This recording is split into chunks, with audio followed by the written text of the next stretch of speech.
ओम पूर्णमदः पूर्णमिदं पूर्णात् पूर्णमुदच्यते पूर्णस्य पूर्णमादाय पूर्णमेवावशिष्यते। ओम शांति शांति शांति। शंकरं शंकराचार्यं केशवं बादरायणं सूत्रभाष्य कृतौ वंदे भगवन्तौ पुनः पुनः। ईश्वरो गुरुरात्मेति मूर्तिभेदविभागिने व्योमवद्व्याप्तदेहाय दक्षिणामूर्तये नमः। ओम शांति शांति शांति। श्री विद्या हाँ बोलिए।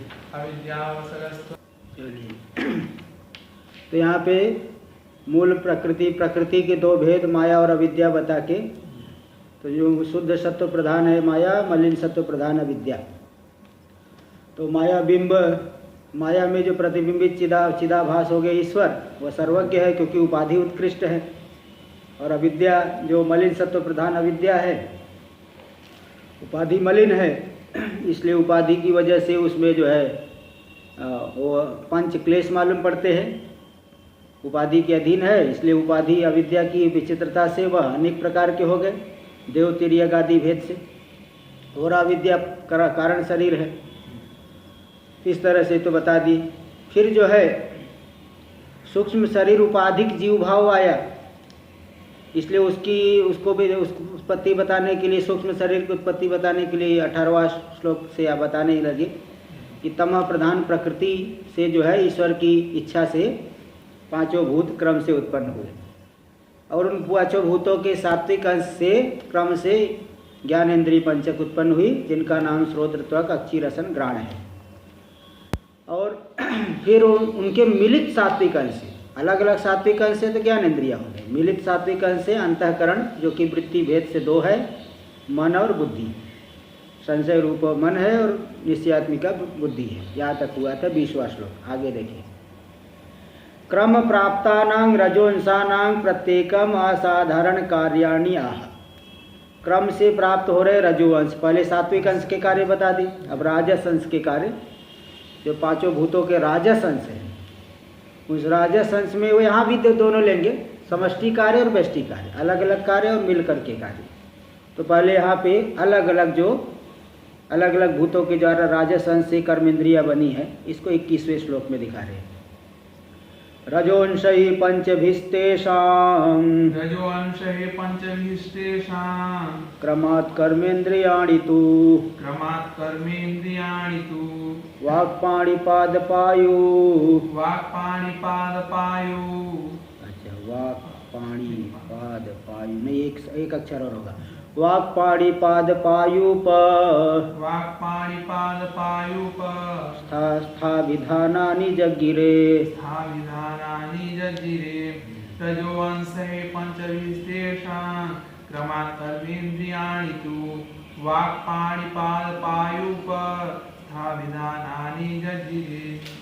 चलिए, रजोवंशे पंचभिस्तेषां, तेषां पंचभूतानां रजोवंशे, उन पांचों भूतों का जो राजस अंश है, रजोवंश, उसके द्वारा क्रम से आकाश से कौन सी इंद्रिय बन गई? आकाश के राजस अंश से वाक इंद्रिय, वायु के राजस अंश से पाणी यानी हाथ हस्त, तेज के राजस अंश से पाद इंद्रिय, जल के राजस अंश से पायु इंद्रिय, और पृथ्वी के राजस अंश से उपस्थ, ये बन गई।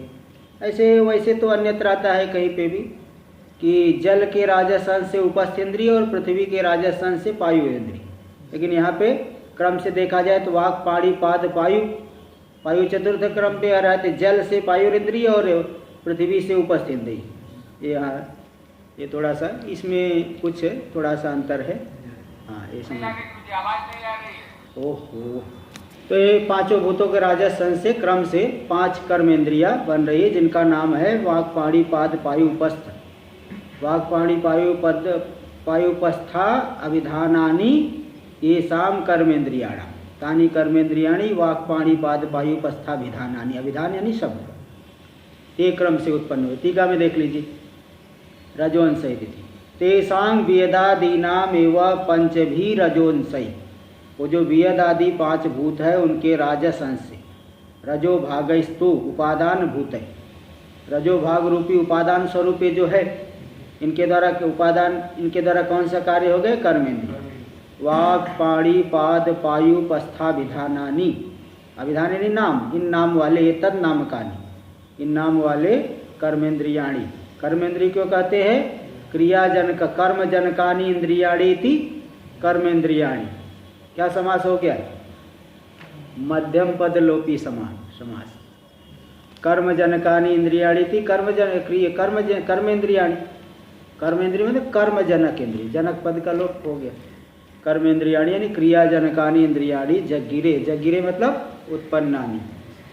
लिट लकार में प्रथम पुरुष जग्गे जग्याते जग्गिरे प्रथम पुरुष बहुवचन है। 21वां श्लोक। हाँ जी जनी प्रादुर्भाव है। जनी प्रादुर्भाव है। रजोंसा नाम एवं साधारणम कार्यम। देखो इनका पृथक पृथक कार्य तो बता दी, इनका मिल करके जो साधारण कार्य क्या है अब इसको दिखा रहे अगले श्लोक में। तै सर्वै सहितै प्राणो वृत्ति भेदात् स पंचधा प्राणोपान समानश्चो दान व्यानौ च ते पुनः तैः सर्वैः सहितैः प्राणो वृत्ति भेदात् स पंचधा प्राणोपानः समानश्चो दान व्यानो च ते पुनः। तै सर्वै सहितै। सहितै मतलब मिलितै। ये पांचों का जो राजसंस मिलित हो गया, मिलित सभी के राजसंस से प्राणो यज्ञ उत्पन्न प्राण उत्पन्न हो गए। प्राणो जायते उत्पन्न होता है, सृष्टि के आदि में उत्पन्न होता है वो। तो वह प्राण कैसा है? वृत्ति भेदा स पंचधा। स प्राण वृत्ति भेदात पंचधा। वृत्ति यानी व्यापार लेना। वृत्ति क्या अर्थ? व्यापार। अथवा देखिए इसमें 2 मतलब तर्क संग्रह में दिए हैं क्रिया और स्थान रूपी उपाधि को लेकर। क्रिया अलग अलग है तो क्रिया क्या क्या अलग है? मुख नासिकाभ्याम निर्गमनात् प्राण है और अन्नादेर अधोनयनात् अपान। इसके बाद प्राण अपान व्यान। व्यान का क्या अर्थ है? जो है व्यान का दे दिए वहाँ पे वो जो है हृदय पान बुद्धि पान समानो उदान व्यान सर्व शरीर का सर्व शरीर व्यापी व्यान सभी शरीर में व्याप्त है व्यान। और उदान मतलब जो उत्क्रमण वायु हो गई, उत्क्रमण करने से उदान। और समान का मतलब वो अन्नादेर समीकरणात् समान। पूरे शरीर में अन्नादि अन्न रस आदि का समीकरण कर देने से इसको समान करते हैं। तो तय मिलित जो राजसंस के द्वारा प्राण जो है उत्पन्न होता है, जो कि वृत्ति भेद से 5 प्रकार का है। प्राणोपान समानश्च उदान व्यानो च ते पुनः। प्राण अपान समान उदान और व्यान। टीका में देख लीजिए। तय रीति देखो, तय का अर्थ 1 नंबर टिप्पणी में दे दिए। आकाश आदि पंच भी रजोंसई इत्याशय। आकाश आदि 5 राजसंस से, पांचों के मिलित राजसंस। तो सहित मतलब संभूय कारणताम गतै, मिल करके जो कारणता को प्राप्त कर रहे हैं। ऐसे पांचों के राजस मिलित राजसंस से प्राणो जायते इति शेषः। जायते क्रियापद अध्याय करके लगा लेना। तस्य अवान्तर भेदम है। प्राण के अवान्तर भेद क्या है? वृत्ति भेद से 5 प्रकार का है। स प्राणो वृत्ति भेदात् प्राणनादि व्यापार भेदात् पंचधा यानी 5 प्रकारो भवति। वह जो प्राण है वृत्ति भेद से यानी प्राणादि व्यापार के भेद से, क्रिया के भेद से 5 प्रकार का हो जाता है। क्या क्या वृत्ति भेद है? तो वृत्ति भेदानेव दर्शयति प्राण इति। प्राणोपान समानश्च उदान व्यानौ च ते पुनः। क्रिया तो है ही अलग अलग, और वो स्थान भी क्या श्लोक है? हृदय प्राणो बुधे पान समानो नाभि मंडले उदानः कंठ देशस्थ व्यानः सर्व शरीर का। हृदय में प्राण, ऐसा उस श्लोक में आया है, हृदय से वो बाहर निकलता है। गुदे अपान, नीचे जो है अपान है। समानो नाभि मंडले, नाभि मंडल में समान। हाँ, उदाना कंठ देशस्थ, कंठ देश में उदान रहता है। और व्याना सर्व शरीर का, पूरे शरीर में व्याप्त है व्याना। तो इस तरह से 5 जो है वृत्ति भेद से और स्थान भेद से ये 5 हो जाता है। ते पुनः ते तु भेदा प्राणादि शब्द वाच्या, ये जो भेद है प्राणादि शब्द वाच्य है, प्राणादि शब्द के द्वारा इनको कहे जाते हैं इत्यर्थ। इस तरह से मिलित राजसंस का कार्य बता दिए। यदर्थम आकाशादीना, आकाशादि प्राणांता नाम सृष्टि रुक्ता, आकाश आदि से लेकर के प्राण पर्यंत ये जो सृष्टि बताई गई, किस लिए बताई गई उसको अब यहाँ दिखा रहे हैं। लिंग शरीर है ना, लिंग शरीर के माध्यम से जीव भाव आया है, तो ये सब मिल करके ही सूक्ष्म शरीर लिंग शरीर बनते हैं। इसलिए यहाँ पे उनके माध्यम से सूक्ष्म शरीर उत्पन्न कहा जाता है, मिल करके उन्हीं को मिला करके कहा जाता है। तद इदानीं दर्शयति, उसी बात को यहाँ पे अब दिखाते हैं। 23वां श्लोक। बुद्धि कर्मेंद्रिय प्राण, बुद्धि कर्मेंद्रिय प्राण, पंचकर्मणसा धिया, पंचकर्मण साधिया, शरीरं सप्तदशभिः, शरीरं सप्तदशभिः, सूक्ष्मं तल्लिंगमुच्यते, सूक्ष्मं तल्लिंगमुच्यते। बुद्धि कर्मेंद्रिय प्राण पंचकर्मण साधिया, शरीरं सप्तदशभिः सूक्ष्मं तल्लिंगमुच्यते।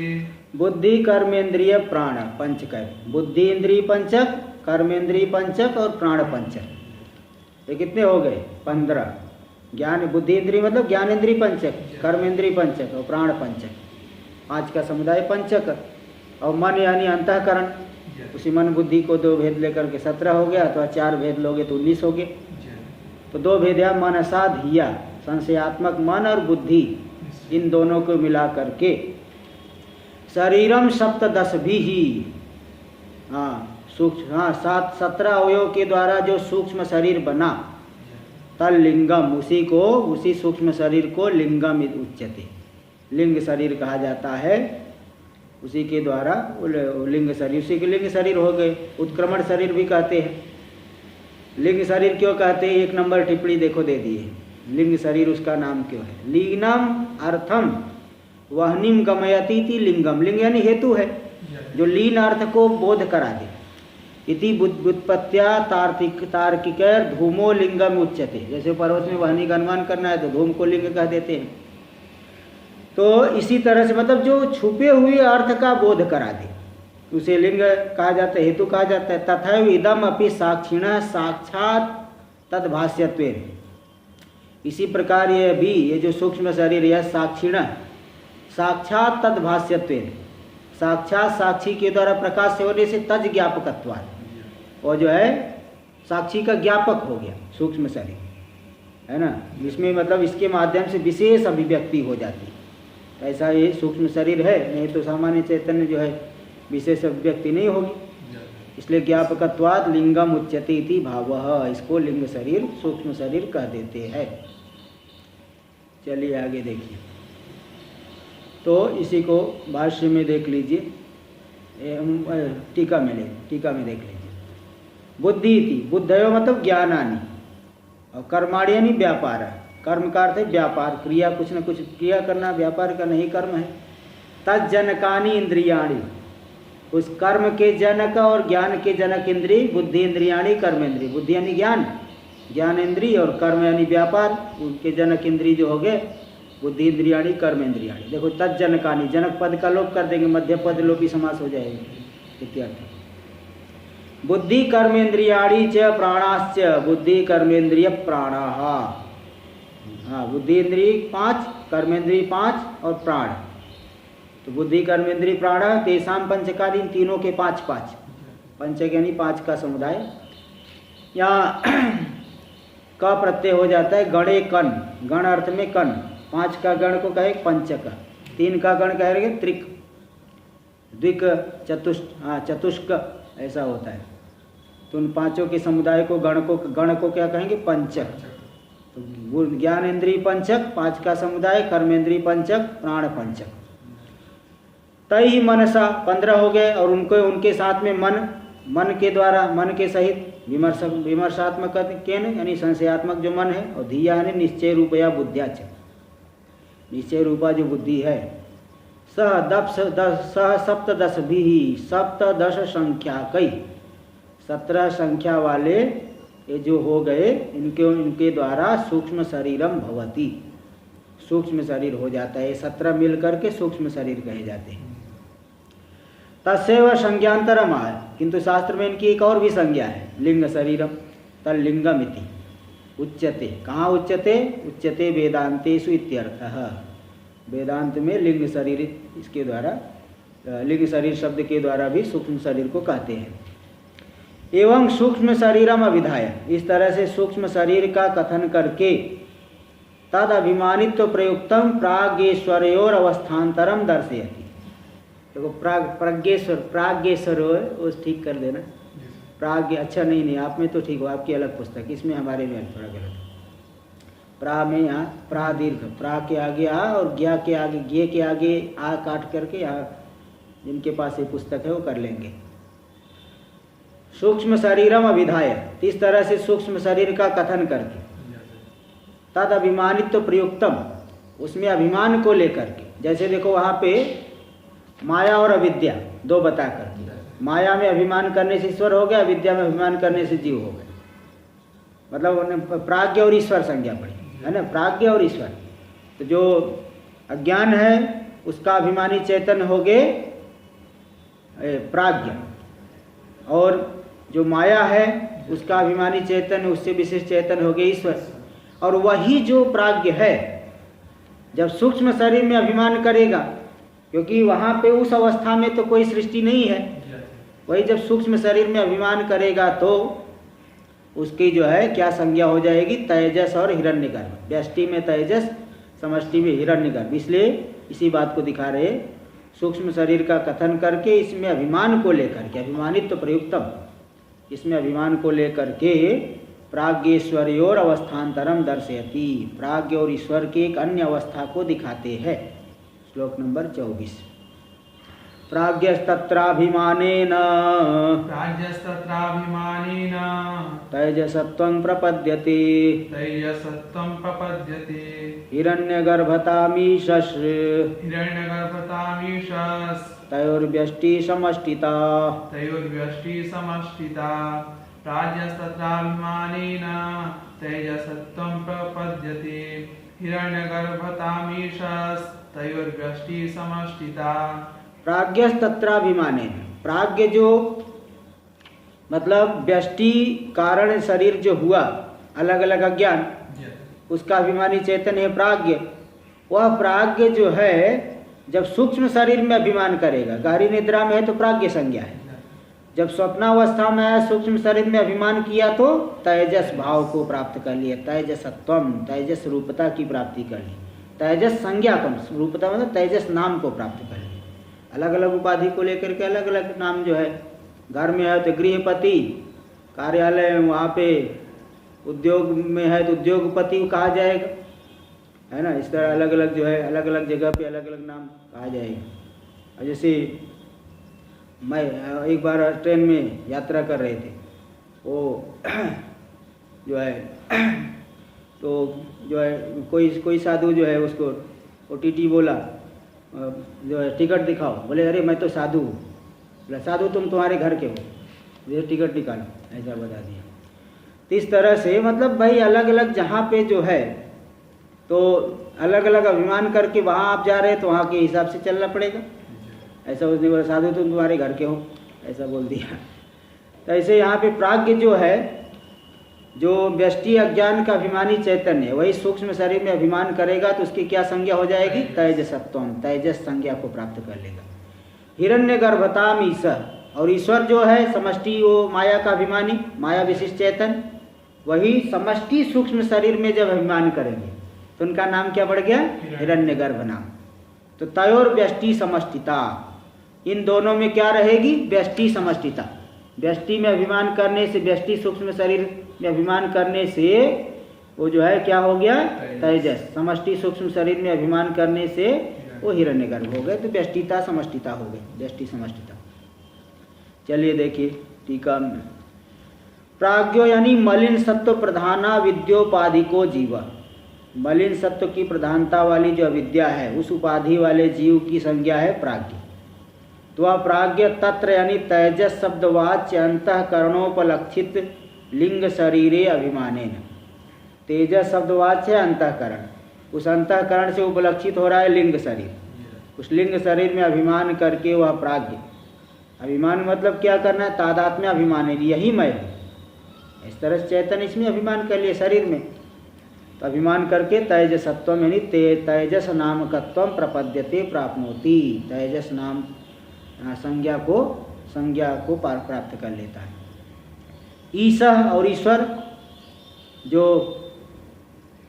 विशुद्ध सत्वोपाधिक है, सत्व प्रधान मायोपाधिक का परमेश्वर, विशुद्ध शब्द की प्रधानता वाला जो माया, प्रधानता वाली माया, उस माया उपाधि वाला जो परमेश्वर है वो तत्र शरीरे अहमित्यभिमाने, उसी जो है समष्टि सूक्ष्म शरीर में अहम अभिमान करके हिरण्यगर्भताम यानी हिरण्यगर्भ संज्ञकत्वम प्रपद्यते, हिरण्यगर्भ संज्ञता को प्राप्त कर लेते हैं। देखो मतलब ईश्वर अवस्था में तो कोई सृष्टि नहीं है। हिरण्यगर्भ हो गए तो हिरण्यगर्भ संपूर्ण समष्टि के अभिमानी चेतन हिरण्यगर्भ भी ज्ञानी पुरुष है। तो उसका हिरण्यगर्भ, हिरण्यम विशुद्ध ज्ञानम गर्भो अंतः सारो यस्य, विशुद्ध ज्ञान ही जिसका अंतः सार है हिरण्यगर्भ। इस तरह से इसलिए तो हिरण्यगर्भ नाम को प्राप्त कर लेते, प्रपद्यते इति अनुसंग, प्रपद्यते प्राप्त कर लेते। तेजस हिरण्यगर्भयोर लिंग शरीराभिमाने समाने सति, तेजस और हिरण्यगर्भ इन दोनों का लिंग शरीर में अभिमान तो समान है। किसमें भेद क्या है, दोनों ही तेजस भी लिंग शरीर में अभिमान कर रहे हैं और हिरण्यगर्भ भी लिंग शरीर में अभिमान कर रहे हैं। तो तयो परस्परम भेदा किम निबंध, इन दोनों का परस्पर भेद किम मूलक है, इत्यतः तयोर व्यष्टि समष्टिता, इन दोनों में व्यष्टिता और समष्टिता है। तेजो मतलब तेजस हिरण्यगर्भयो व्यष्टित्वम समष्टित्वम हो, व्यष्टिता यानी व्यष्टि उपाधि से विशिष्ट हो गया तो व्यष्टि कह देंगे, समष्टि उपाधि से विशिष्ट हो गया समस्त उपाधि से विशिष्ट हो गया, व्यस्तोपाधि विशिष्टो व्यष्टि, समस्तोपाधि विशिष्टो समष्टि। जैसे वहाँ वेदांत सार में भी दिखाया गया था कि संपूर्ण वृक्ष को मिला करके क्या कहेंगे, वनम, वनम, और एक एक वृक्ष तो अलग अलग आम्र है, हाँ इस तरह से कहा जाए। तो इस तरह से ऐसा वेदांत सार में भी दिखा दिए थे। तो व्यस्त उपाधि अलग अलग उपाधि को लेकर के व्यष्टि, समस्त संपूर्ण उपाधि को लेकर के समष्टि। जैसे प्रजा और राजा, प्रजा तो अपने शरीर अपने ही घर को देखेगी, राजा तो पूरे राज्य में ही अभिमान करेगा ये मेरा है करके। हमारे पुरखे लोग कब से जो है बोले इतनी जो है इतने साल से राजा है। तो आजकल भी जो कोई नाम मात्र के राजा बचे हुए हैं तो रजवाड़े है ना, बोले हमारे जो है शिवाजी के, कोई कहे शिवाजी, कोई महाराणा प्रताप के वंशज है, कोई कहे। इस तरह मतलब क्या है कि वो बताते हैं ना भाई उनका राज, उसमें अभिमान है कि हमारा पूरा राज्य है, और जो प्रजा है वो तो अपने घर में अभिमान है, उनका तो पूरा राज्य में अभिमान रहता है। इस तरह से तो ये मतलब इसमें यही हो गया, लोक में भी ऐसा देखा जाता है। तो तयो यानी तेजस हिरण्यगर्भयो व्यष्टित्वम समष्टित्वम भवति, अतः यो भेद, इसीलिए भेद है। ते हो गया, हाँ ते हो गया ना, हाँ पूरा। ईश्वर से समष्टि रूपत्वे जीवानाम व्यष्टि रूपत्वे च कारणम, ईश्वर समष्टि रूप है, जीव व्यष्टि रूप है, इसमें क्या कारण होगा तब बता रहे 25वें श्लोक में।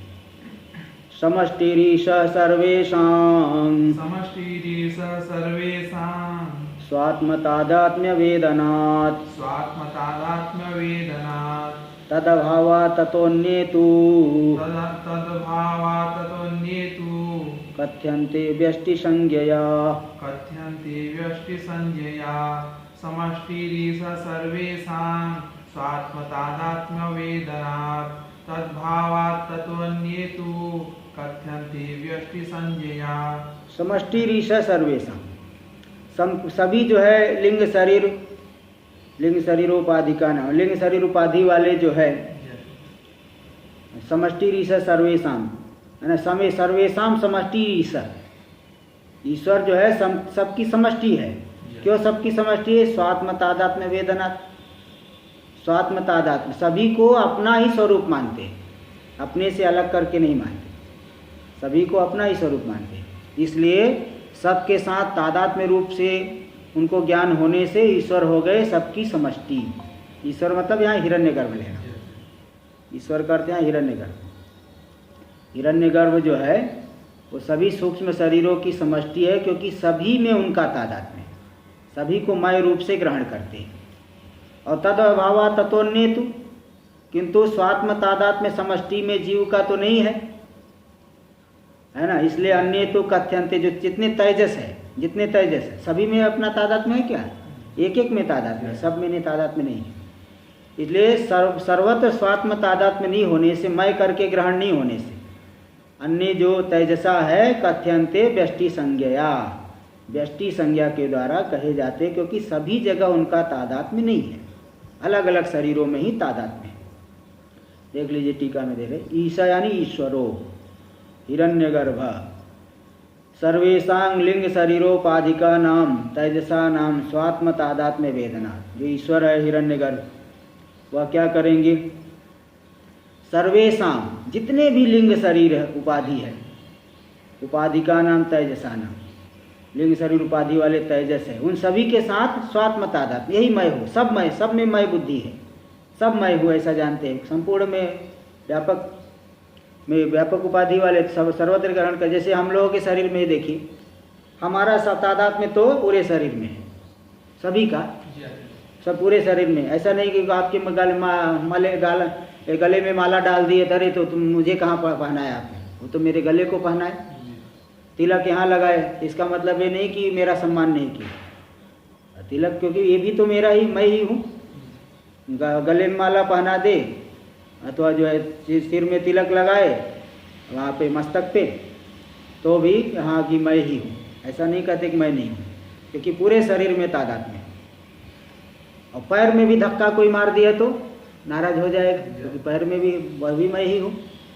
तो पूरे शरीर में तादात्म्य, किंतु शरीर के भीतर पेट में जो कीड़े घूम रहे हैं, पेट में जो कीड़े हैं, वो उनका पूरे शरीर में तादात्म्य है क्या? पैर में कुछ भी होने तो वो तो वहाँ पे कुछ गड़बड़ी होगी तो उनको पेट दबेगा तो मरेंगे तो उनको दुख होगा, लेकिन पूरे शरीर में उनका अभिमान नहीं है। ऐसे ही संपूर्ण शरीरों में हिरण्यगर्भ का अभिमान है और तेजस का संपूर्ण शरीरों में अभिमान नहीं है।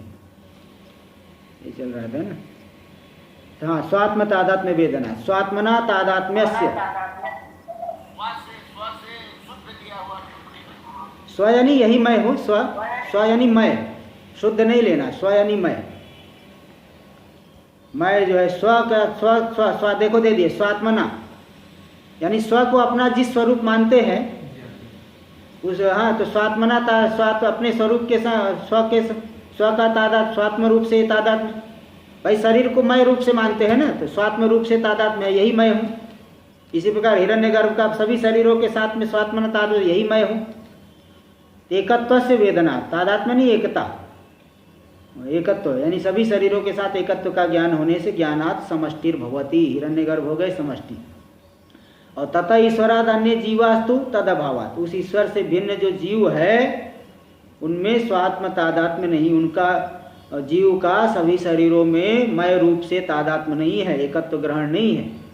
इसलिए तस्य तादात्म्य वेदनस्य अभावात्, तद अभाव में तस्य तादात्म्य वेदनस्य अभावात्, संपूर्ण शरीरों में तादात्म्य वेदन नहीं होने से व्यष्टि संज्ञया यानी व्यष्टि शब्देन कथ्यन्ते, व्यष्टि शब्द से कह दिए जाते हैं तेजस, अलग अलग तेजस को। एवं लिंग शरीरम तद उपाधिको तेजस हिरण्यगर्भो च दर्शयित्वा, लिंग शरीर को बता दिए और लिंग शरीर उपाधि वाले तेजस और हिरण्यगर्भ को भी दिखा दिए। दिखाने के अनंतर स्थूल शरीर आदि उत्पत्ति सिद्ध है। लिंग शरीर तो करण स्थानी हो गया ना, करण स्थानी, और स्थूल शरीर हो गया भोगाधिष्ठान, क्योंकि स्थूल शरीर में रह करके ही भोग का अनुभव, सुख दुख का अनुभव करेगा। जब तक भाई सूक्ष्म शरीर तो जब मुक्ति से पहले नष्ट नहीं होगा, और स्थूल शरीर बदलते रहता है।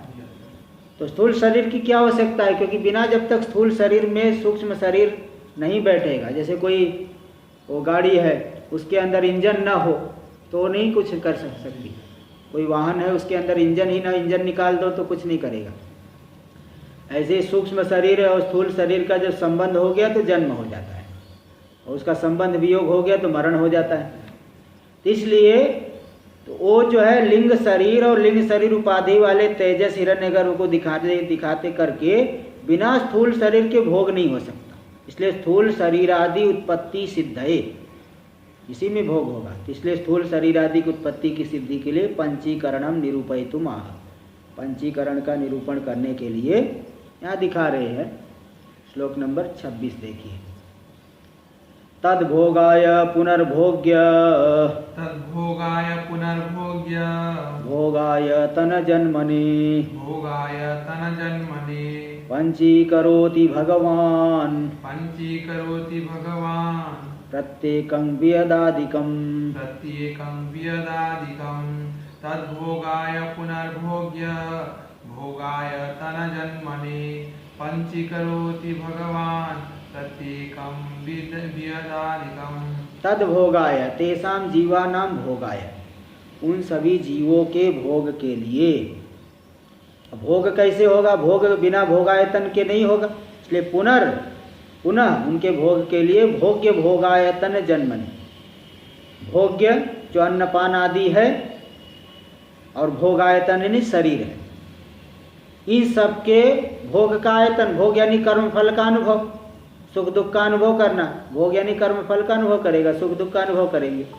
उसका जो आयतन है उसके जन्म के लिए, आयतन यानी उसका जो आश्रय है, शरीर में ही भोग होगा तो उस भोग आयतन यानी भोग्य अन्नपान आदि और भोग आयतन की उत्पत्ति, शरीर इसकी उत्पत्ति के लिए भगवान पंचीकरोति, भगव ऐश्वर्य वाले जो परमात्मा है, प्रत्येकम वियदादिकम पंचीकरोति, प्रत्येक वियदादि का पंचीकरण कर देते हैं। और वेदांत परिभाषा में तो इस बात को स्पष्ट किए हैं कि हिरण्यगर्भ की उत्पत्ति तक ईश्वर का साक्षात कर्तृत्व है। जगत को बनाने में हिरण्यगर्भ की उत्पत्ति तक ईश्वर का साक्षात कर्तृत्व, और हिरण्यगर्भ के बाद जो आगे की सृष्टि हुई परंपरा हिरण्यगर्भ के माध्यम से है। ईश्वर ही करता, लेकिन हिरण्यगर्भ के माध्यम से कर्तृत्व आया, तो परंपरा कर्तृत्व आया। हिरण्यगर्भ तक साक्षात कर्तृत्व और उसके आगे उनका परंपरा कर्तृत्व हुआ।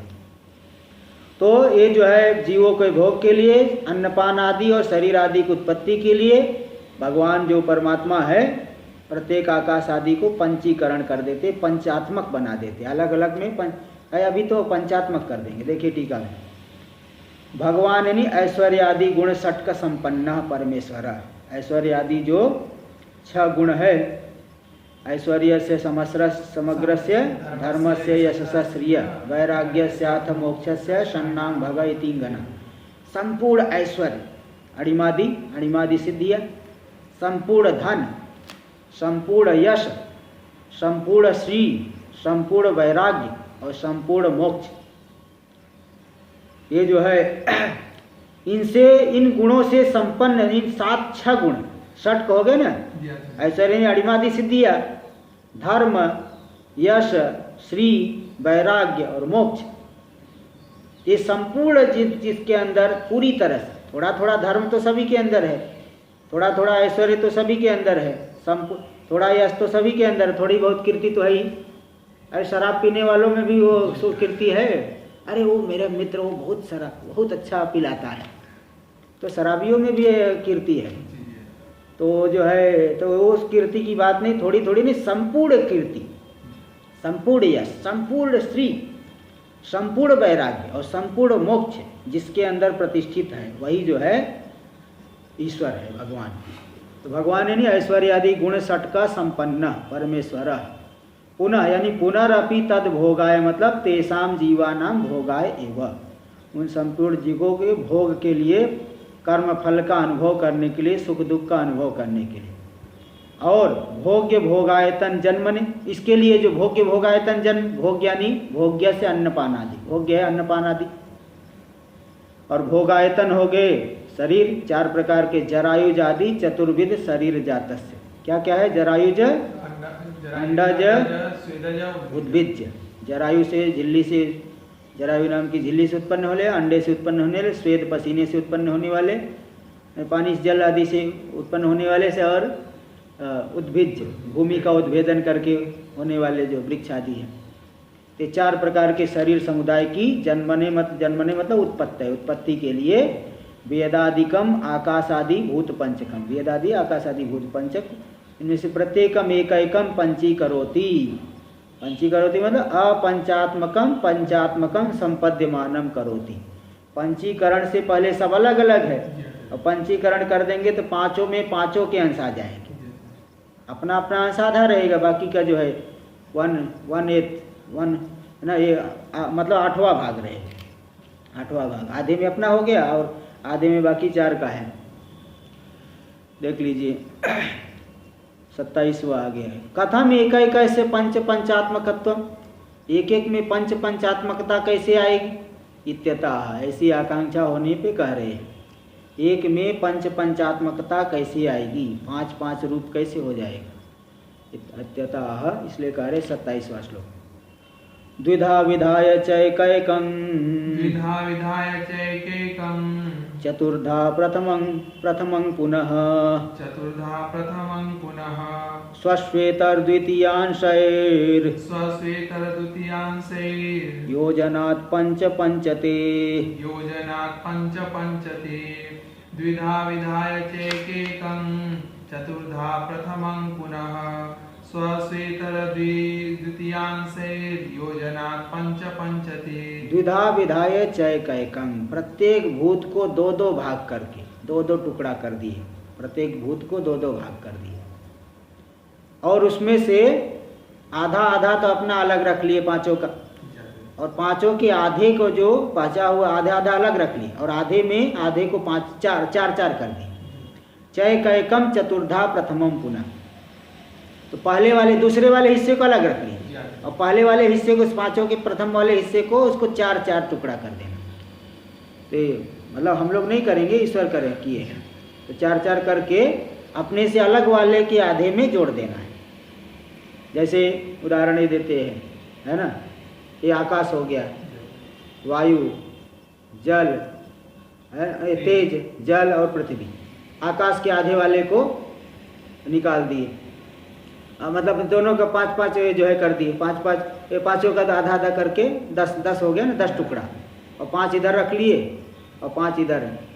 अब इस 5 को फिर, यानी प्रथम वाले को इसको इस पांचों में फिर 4 एक का 4 कर दिए। अब इसके 4 वाले को इधर वाले आकाश में नहीं जोड़ेंगे, बाकी 4 में जोड़ देंगे आधे में। इसी प्रकार वायु के 4 हिस्से जो कर दिए आधे में, वो इधर वाले वायु को छोड़ के बाकी 4 में जोड़ेंगे। ऐसे जो है 5 का कर देंगे, तो 5 जो है स्वश्वेतर द्वितीयांश है। स्व के इतर द्वितीयांश में उस चारों जो आधे में 4 की है उसको जोड़ देने से पंचते, सभी में पंचात्मकता आ गई। देख लीजिए टीका। द्विधा इति वेदादिकम एकैकम द्विधा, एक वेदादिक एक को 2-2 भाग करके 2-2 टुकड़ा करके। तंत्रेण उच्चारितो द्विधा शब्द एक बार आया, लेकिन उसको 2 बार। तंत्रोच्चारित मतलब एक बार उच्चारण तो है, लेकिन अनेक अर्थबोधक है, अनेक 2 बार उसको अर्थ समझना। द्विधा मतलब 2-2 बार, 2-2 टुकड़ा 2-2 प्रकार से विभाग करके। तो विधाय मतलब कृत्वा, यानी भागद्वयोपेतं कृत्वा, एक भूत को 2-2 भाग से युक्त करके 2-2 टुकड़ा कर दिए, 2-2 भाग से युक्त हो गए। पुनरपि प्रथमम भागम चतुर्धा, पुनः जो है प्रथम भाग को 4 भाग कर दिए, यानी भाग चतुष्टयोपेतं विधाय मतलब कृत्वा, यहाँ भी कृत्वा कर दीजिए। इति अनुसज्जते, वहाँ से लाके यहाँ जोड़ लेना विधाय। तो स्वश्वेतर द्वितीयांश ही मतलब स्वस्मात् इतरेषां चतुर्णाम भूतानाम यो द्वितीय। स्व से जो इतर 4 टुकड़ा है अन्य भूतों के, उनमें जो है जो द्वितीय स्थूल भाग है उसी में ले जा करके तेन ते सह प्रथम भागांशानाम चतुर्णाम मध्य एकैकस्य योजना। तो जो प्रथम में 4 किए हैं और दूसरे वाले आधा में जोड़ देना है। तो ते वेदादयः प्रत्येकम पंच पंचात्मका भवन्ति। इस तरह से जो वेद आदि है प्रत्येक पंच पंचात्मक हो गए, पंचीकरण यही हो गया। अब जो है पंचीकरण करने से जो सूक्ष्म विषय थे स्थूल हो गए। नहीं तो भोजन ऐसा पंचीकृत नहीं होता, भोजन थाली में आता दिखाई नहीं पड़ता। तो क्या जो है थाली ही नहीं दिखती तो भोजन कहाँ से दिखता, तो कोई भोग नहीं हो पाता। अभी जो है पंच पंचात्मक हो गए, पंचीकरण हो गए, तो सभी विषयों में स्थूलता आ गई। स्थूलता आने से सब जो है वो इंद्रियों के विषय बनने लगे, इसलिए उनका जो है भोग हो सकता है, सुख दुख का अनुभव होगा। इस तरह से बता दिया। आगे जो है हम लोग, कल तो अष्टमी है, परसों होगा, कल अष्टमी अध्याय रहेगा। ओम पूर्णमदः पूर्णमिदं पूर्णात् पूर्णमुदच्यते पूर्णस्य पूर्णमादाय पूर्णमेवावशिष्यते। ओम शांति शांति शांति। शंकरं शंकराचार्यं केशवं बादरायणं सूत्रभाष्य कृतौ वन्दे भगवन्तौ पुनः पुनः। ईश्वरो गुरुरात्मेति मूर्तिभेदविभागिने व्योमवद्व्याप्तदेहाय दक्षिणामूर्तये नमः। ओम शांति शांति शांति।